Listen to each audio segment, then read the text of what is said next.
Hi, I'm Lori Rozakis. Welcome to Video Aided Instruction's Upgrade Your Writing series. This is the second program in the series, Organizing Your Thoughts. There are many different ways that you can organize the ideas that you have for your writing, and here are some of them. You can do an outline, you can use cause and effect, divide and classify, compare and contrast, definition, process analysis, which is a how-to, and chronological order. You're going to select the method that suits your purpose and your audience, which we'll discuss later on in this program. But first, let's start with outlines. Outlines are a fabulous way of creating a skeleton of your paper. They can be used with any essay structure, and they're very quick and easy to make.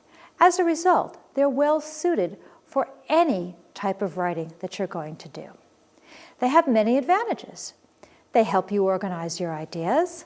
They help you present your material in a very logical fashion.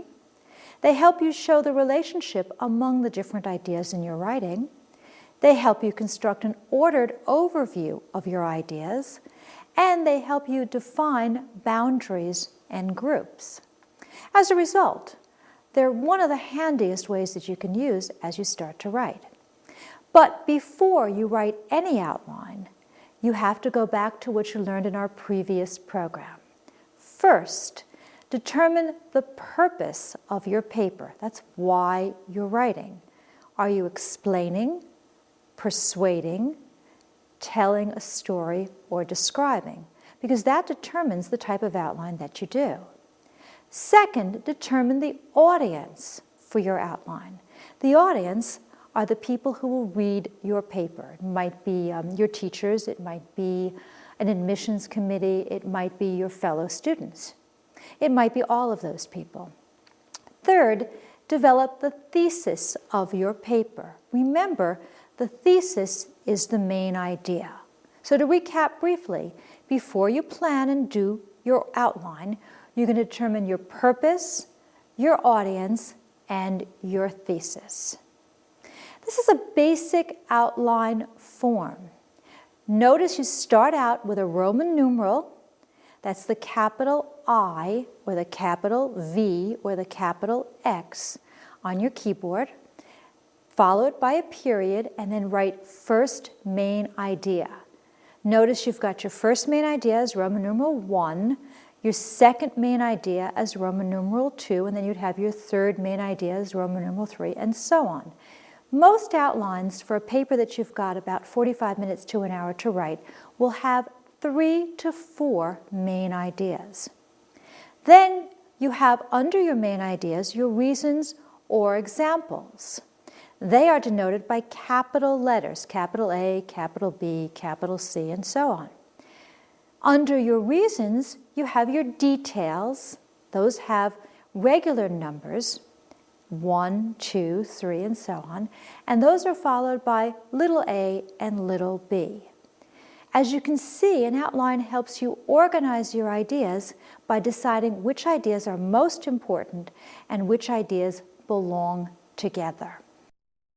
Now, as you can see from this, I'm using the classic outline format in this program, but you don't really have to stress about using your Roman numerals and your capital letters, your Arabic numerals, and your lowercase letters.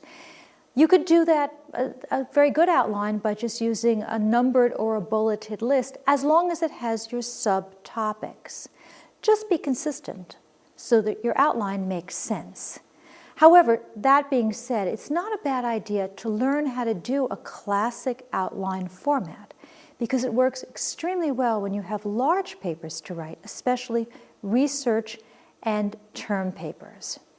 Many teachers will require you to do a conventional outline with these large papers. So let's discuss the basics of outlining. An outline has a balanced structure that's based on the following 4 principles: parallelism, coordination, subordination, and division. sounds a little complex, but it's really very, very easy and very, very logical. Parallelism simply means matching form. Think about matching your jacket to your pants.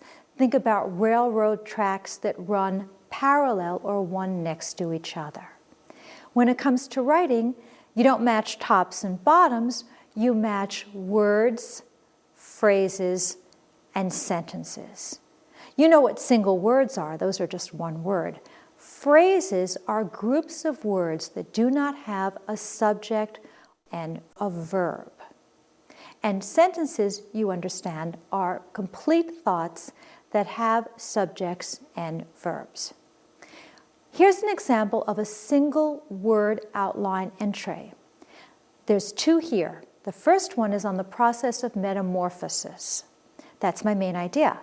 My four smaller ideas are egg, caterpillar, pupa, and adult.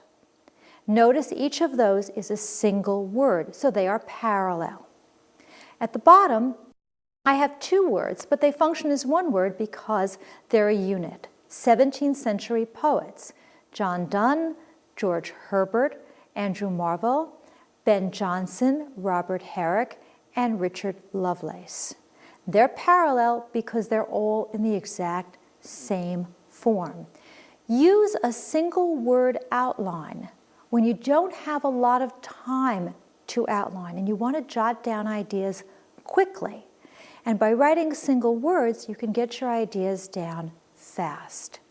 It's also a good idea to use a single word outline initially when you have an extremely complex topic. Because if you can reduce your complex topic to single words, that helps you understand where you're going to go with your topic. If you're having too many words on the page, sometimes you get a little bit lost in your ideas. You can always take those single words and expand them later into phrases or sentences. Now, phrase entries. This particular one has reasons for the Civil War, different economies in the North and South, settlement of new territories, the issue of states' rights, and conflict over slavery. Here, Reasons for the Civil War is my title, and the four entries are my four main ideas. I like this especially because the topic is large and complex, and by getting it to phrases, I can make sure that I understand what ideas I'm going to discuss. Then I have sentence entries. In this instance, I'm writing complete thoughts for each main idea. My title is Destruction of the Plains Indians. Main idea, settlers pushed west, fencing in areas in which the buffalo and the Plains Indians had once roamed freely. Second main idea, the railroads interfered with the buffalo and brought more settlers. Third main idea, the U.S. government made and broke treaties with the Indians, shattering trust. And the last main idea, the U.S. government resettled the Plains Indians on reservations. To recap, I might want to start with a single word outline and perhaps expand it to a phrase outline and maybe even expand it to a sentence outline as I progress. I would never mix the three kinds. You wouldn't have an outline with a couple of words and then maybe a phrase and then a few sentences. They would all be parallel or they would all be in the exact same form. If you're not sure which kind of outline to use, start with the single word outline and then expand it as you go on. Second is coordination. Coordination means terms of equal significance have comparable number or letter heads, so that main ideas are all denoted by Roman numerals, and then subheads are A's, ones, and so on. So you match your ideas and coordinate them. It helps you make your writing coherent and logical. So going back to one of our previous outlines, we had each stage in metamorphosis. They were all equal because they were coordinated. Subordination means that you are taking some ideas and making them less important than other ideas. Sub means under, as in submarine, underwater. So subordination is you're putting some ideas under others. You arrange them from the most general to the least general, or the most general to the specific. The most general are the higher ranking items. The least general are the lowest ranking items. Our first example has faulty subordination. Main idea is types of energy. Well, what I would expect is 4 types of energy. But instead, I get 2 types of energy and 2 qualities. So I see solar energy, which is a type of energy, nuclear energy, which is a type of energy. Then I see dangerous and costly. Those are not types of energy. They are qualities, perhaps, or things that are not so good about these energies. So that is incorrect or faulty subordination. Correct subordination would have types of energy, and then under that, I'd have one type, solar energy. Under that, advantages and disadvantages. And then I would have my second type of energy, nuclear energy. Under that, my advantages and disadvantages. If I wish to continue this outline, I might perhaps have wind energy. Under that, advantages and disadvantages. Fossil fuel energy, and then under that, my advantages and disadvantages. Now I've placed the most important ideas first and the least important ideas lower down the line. Last quality is division. When you divide something, you cut it into parts. But to divide, you need at least 2 parts because you're taking the whole and you're cutting it in at least half. Thus, every entry in your outline must have at least 2 parts. You can't have a 1 if you don't have a 2. You can't have an A if you don't have a B. Here's an example of faulty division. Roman numeral 1, bicycles. I have an A and a B, but I don't have a 1 and a 2. I have 2 1s. Here's a correct version of this. Roman numeral 1, bicycles. A, types. B, brands. C, uses. D, costs. Now, I can have as many as I want. I can have A, B, C, D, E, F as far as I want, but I must have at least 2 of each entry. If I don't have the second one, I just put it up higher. So I would simply have bicycle types as my Roman numeral 1, bicycle uses as my Roman numeral 2. So now what I would like you to do is to pause the program and place the information regarding the federal government in your study guide in a 5-paragraph outline. When you're finished, come back.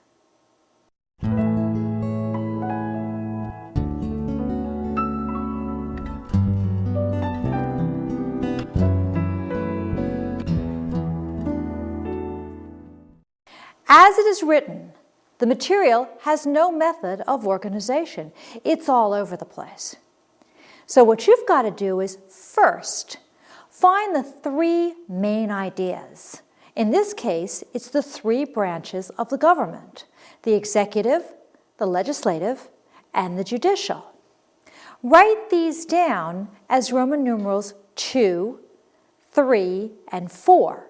Because remember, that first Roman numeral is going to be your introduction, and the last Roman numeral is going to be your conclusion.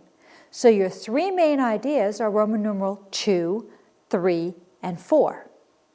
After that, find the subtopics for each main heading, your executive, legislative, and judicial.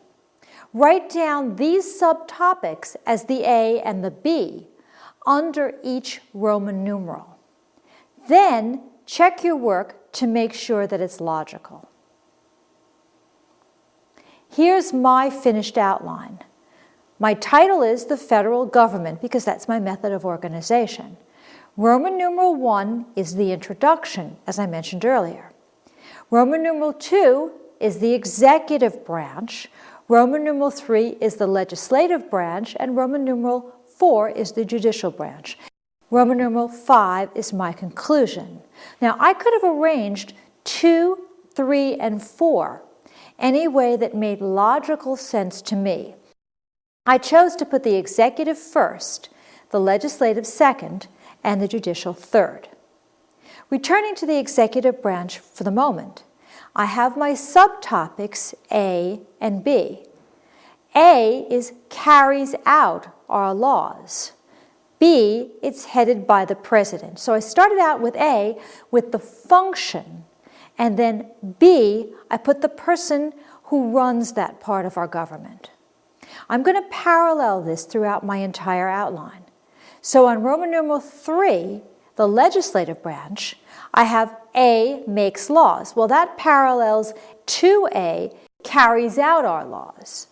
And then B, you would expect that I would have the person or the people who do that function, and indeed I do. I have comprised of Congress, the Senate, and the House of Representatives. Those are the people who make our laws. Roman numeral 4 is the judicial branch. A is interprets the laws. Well, that parallels 2A, carries out the laws, and 3A makes the laws. B, I have headed by the Supreme Court. Again, parallels 2B, headed by the President, and 3B, comprised of Congress. So to summarize, what I've done is I've found my main ideas, then I've found the subtopics for each main idea. I've paralleled those subtopics within the main ideas so that the entire outline makes logical sense. This will make it much easier for me to write my essay and to stay focused on my topic. So now what I would like you to do is to pause the program and try this for yourself. Please make an outline for this topic. Should we have mandatory school uniforms in public schools? That means that all students would have to wear uniforms at all times on school grounds. You can make a word, a phrase, or a sentence outline. Of course, your outline is going to be a little different from mine, but yours will be parallel and have subordination and coordination. When you're finished, please come back.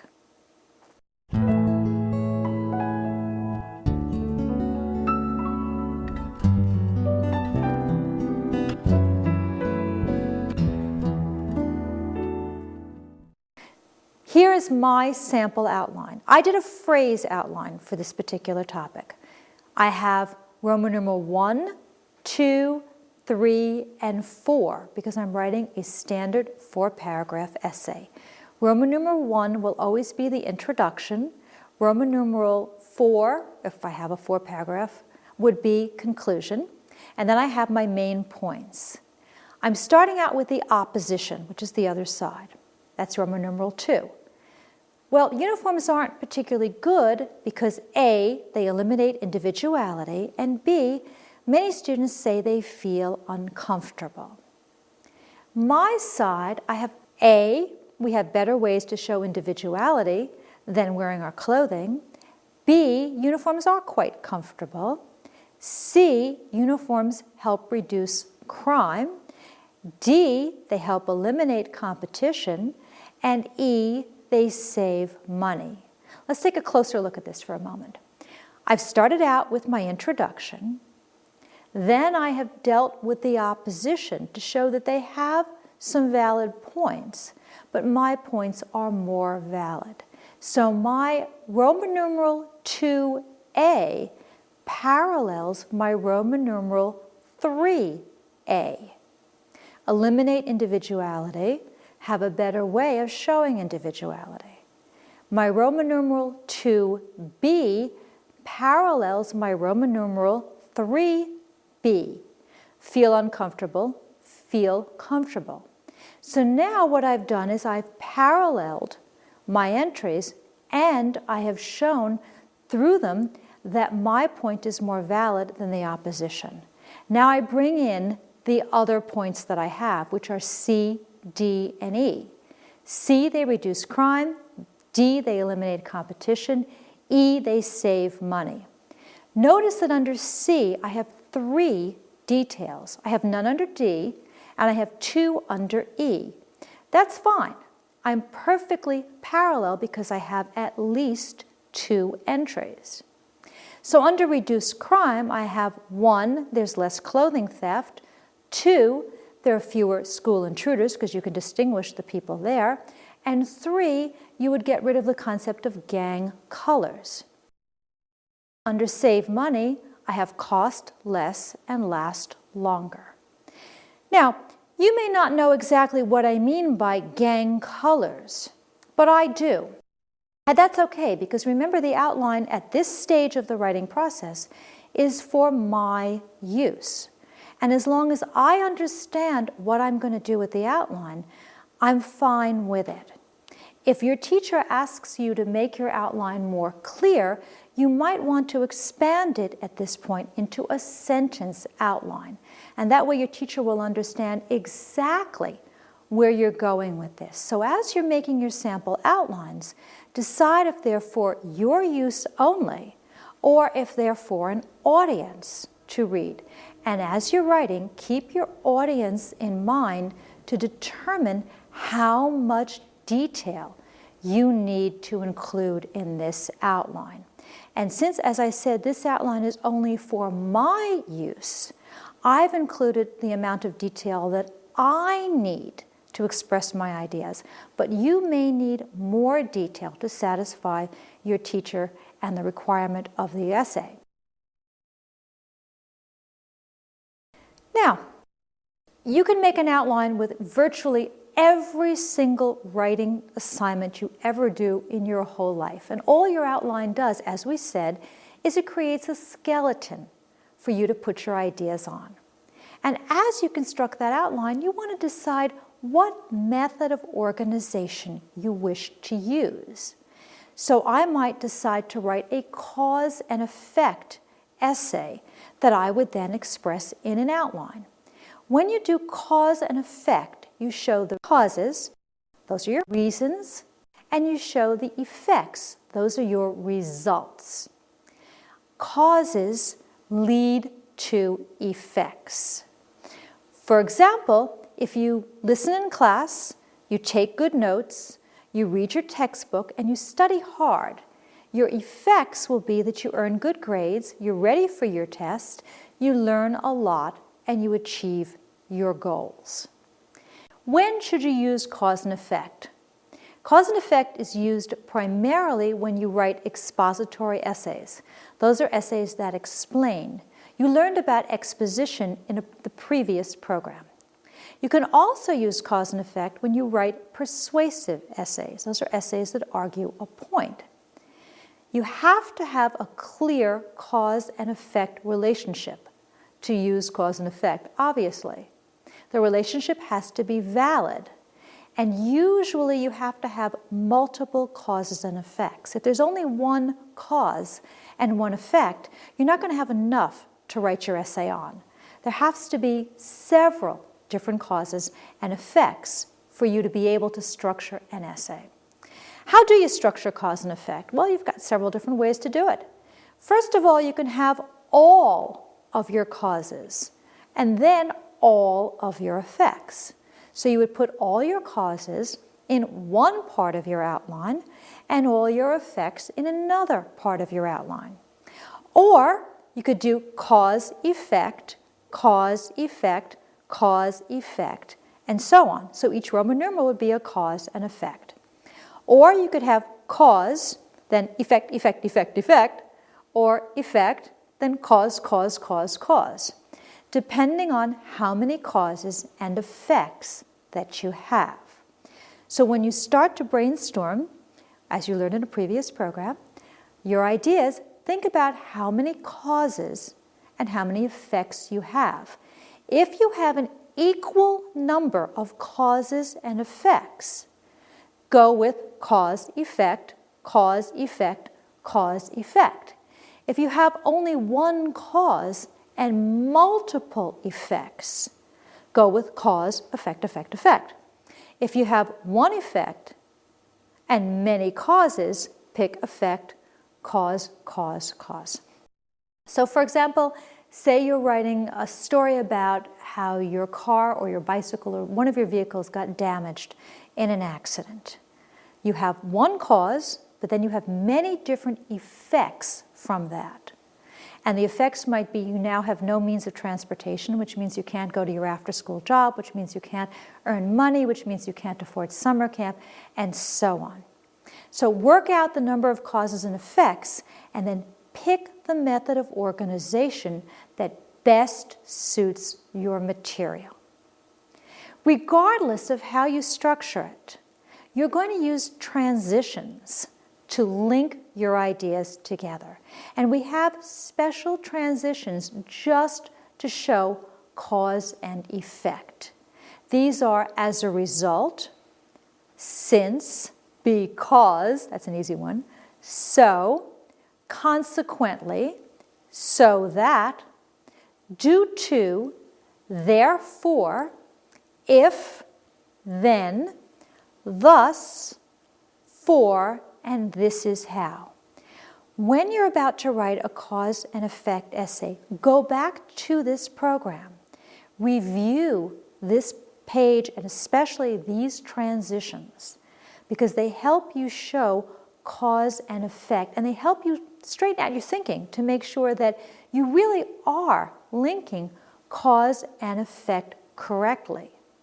If you're not, you create what we call false causality. You attribute cause and effect where they do not exist. For example, you're walking down the street and you find a penny and you pick it up and the rest of the day everything goes your way. And so you work out a cause and effect. Everything went my way because I found the lucky penny. Probably not valid causality. Probably things went your way because you had planned them carefully, because other people helped you achieve your goals, because you had everything set up for success. So make sure that your causality is valid. And you can do that by putting the transitions in and checking if they really do make sense. Did this really lead to that? So now what I would like you to do is to pause the program and to try this yourself. Sort the causes and the effects. Use every topic on this list. Some of these causes can also be used as effects. So you can have them in the cause column and you can have them in the effect column as well. When you're done, come back.